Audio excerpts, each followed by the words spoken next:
Hello नमस्कार दोस्तों, Ravi online classes में आपका स्वागत है।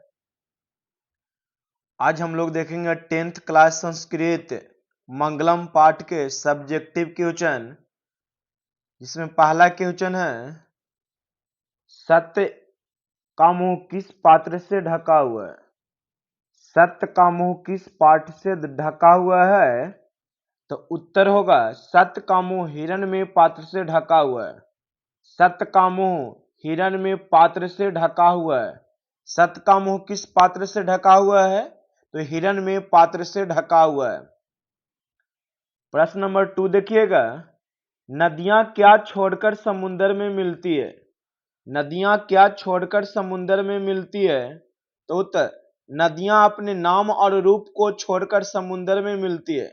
नदियां किसको छोड़कर समुद्र में मिलती है? तो नदियां अपना नाम और रूप को छोड़कर समुद्र में मिलती है।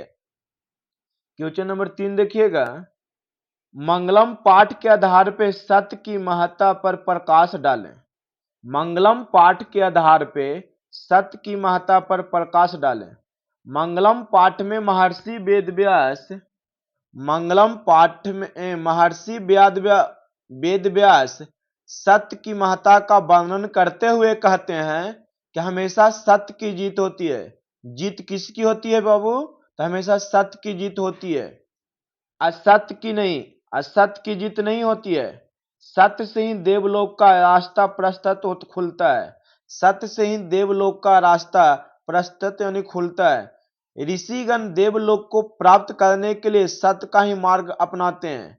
ऋषि लोग देवलोक को प्राप्त करने के लिए किसका रास्ता अपनाते हैं? तो सत्य का ही मार्ग अपनाते हैं। क्वेश्चन नंबर 4 देखिएगा, मंगलम पाठ के आधार पे आत्मा की विशेषताएं बतलाएं। मंगलम पाठ के आधार पे आत्मा की विशेषताएं बतलाना है।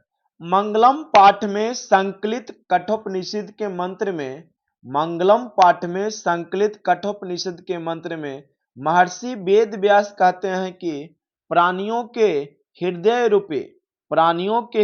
रूपी गुफा में आत्मा बंद रहता है। आत्मा कहाँ बंद रहता है? तो प्राणियों को हृदय रूपी गुफा में। आत्मा कहाँ बंद रहती है? तो प्राणियों के हृदय रूपी गुफा में आत्मा बंद रहती है। आत्मा सूक्ष्म से सूक्ष्म होता है। आत्मा एक छोटा से छोटा कण है और महान से महान है। आत्मा सूक्ष्म से सूक्ष्म और महान से महान है। इस आत्मा को बस में नहीं किया जा सकता है।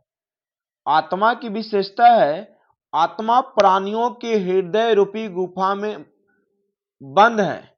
आत्मा सूक्ष्म से सूक्ष्म और महान से महान है। इस आत्मा को बस में नहीं किया जा सकता है। यही आत्मा की विशेषताएं हैं। क्वेश्चन नंबर 5 देखिएगा, आत्मा का स्वरूप क्या है? आत्मा का स्वरूप क्या है? पठित पाठ के आधार पर स्पष्ट करें। तो ये कठोपनिषद में आत्मा के स्वरूप का बड़ा ही अच्छा विश्लेषण किया गया है। कठोपनिषद में आत्मा के स्वरूप का बड़ा ही अच्छा विश्लेषण किया गया है। आत्मा मनुष्य के हृदय रूपी गुफा में अवस्थित है। आत्मा मनुष्य के हृदय रूपी गुफा में अवस्थित है। यह अणु से भी सूक्ष्म और महान से भी महान है। यह अणु से भी छोटा है और महान से भी महान है। इसका रहस्य समझने वाला सत्य की खोज करता है। सत्य की खोज करता है। सत्य की खोज करता है। क्वेश्चन नंबर नेक्स्ट देखिएगा,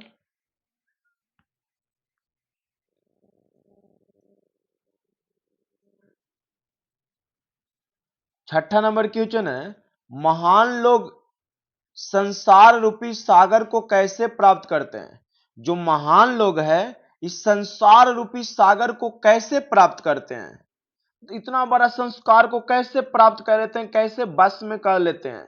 तो देखिए, श्वेतर उपनिषद में ज्ञानी लोग हैं और अज्ञानी लोग में अंतर स्पष्ट करते हुए महर्षि वेद व्यास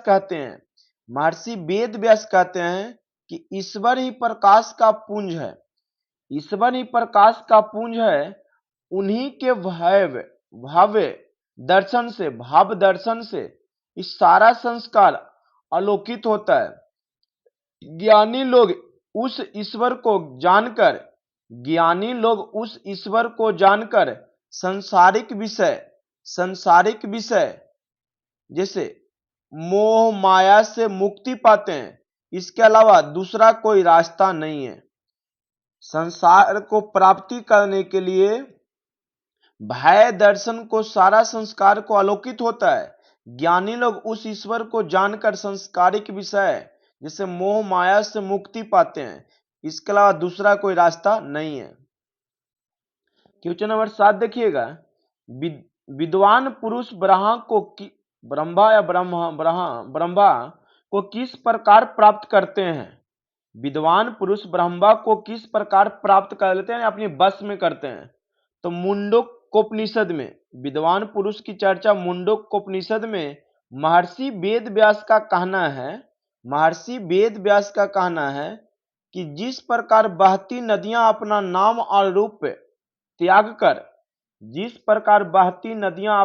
और रूप त्याग कर व्यक्तित्व को त्याग कर समुद्र में मिल जाती है, उसी प्रकार महान पुरुष अपना नाम और रूप या अपने व्यक्तित्व को त्याग कर ब्रह्मा ईश्वर को प्राप्त कर लेता है। किसको प्राप्त कर लेता है? ईश्वर को प्राप्त कर लेते हैं। देखिए क्वेश्चन नंबर 8, उपनिषद को आध्यात्मिक ग्रंथ कहा जाता है। उपनिषद को आध्यात्मिक ग्रंथ कहा जाता है क्यों? उपनिषद को आध्यात्मिक ग्रंथ कहा जाता है क्यों? देखिएगा, उपनिषद को आध्यात्मिक ग्रंथ कहा जाता है क्योंकि यह आत्मा और परमात्मा के संबंध के बारे में विस्तृत व्याख्या करता है। आत्मा और परमात्मा के संबंध के बारे में विस्तृत व्याख्या करता है। परमात्मा संपूर्ण संसार में शांति स्थापित करते हैं। परमात्मा क्या करते हैं? तो संपूर्ण संसार में शांति स्थापित करते हैं। सभी तपस्वियों का परम लक्ष्य परमात्मा को प्राप्त करना था। जितना तपस्या करते हैं हमारे ऋषि मुनिगण, सभी का लक्ष्य रहता है परमात्मा को प्राप्त करना ही लक्ष्य है उनका। प्रश्न नंबर 9 देखिएगा, नदी और विद्वान में क्या समानता है? नदी और विद्वान पुरुष में क्या समानता है? तो देखिएगा, जिस प्रकार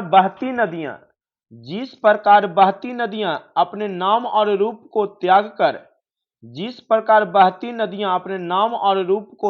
कर समुद्र में मिल जाती है, उसी प्रकार विद्वान भी अपने नाम और रूप को परवाह किए बिना ईश्वर से मिल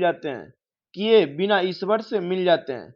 कहने का मतलब कि जिस प्रकार बहती नदियां अपना नाम और रूप को त्याग कर कहाँ मिल जाता है? समुद्र में। उसी प्रकार उसी प्रकार विद्वान लोग भी हैं जो अपने नाम और रूप के परवाह किए बिना ईश्वर से मिल जाते हैं। तो इसका आप ऑब्जेक्टिव देखिएगा,